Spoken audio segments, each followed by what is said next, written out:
The year is 1929, and the stock market is booming. Investors are buying stocks at record highs, confident that the good times will never end. But little did they know, a crash was coming that would change the course of history.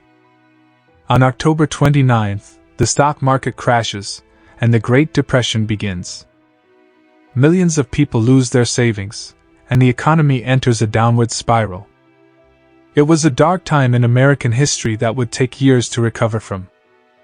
Fast forward to today, and the stock market is once again at record highs. But many experts are warning of a potential crash, citing similarities to the conditions leading up to the 1929 crash. The economy is showing signs of weakness, with rising unemployment and increasing levels of debt. Additionally, there are concerns about the impact of the ongoing COVID-19 pandemic on the global economy. However, it is important to note that there are also significant differences between the two situations.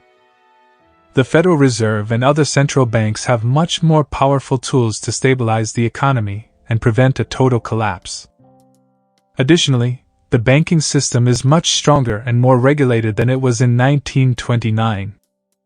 Despite these differences, it is important for investors to be cautious and to diversify their portfolios. It is also important for policymakers to take action to address the underlying economic issues, such as inequality and the lack of affordable housing, that can contribute to a crash. In conclusion, while there are similarities between the current situation and the lead up to the 1929 crash, there are also important differences.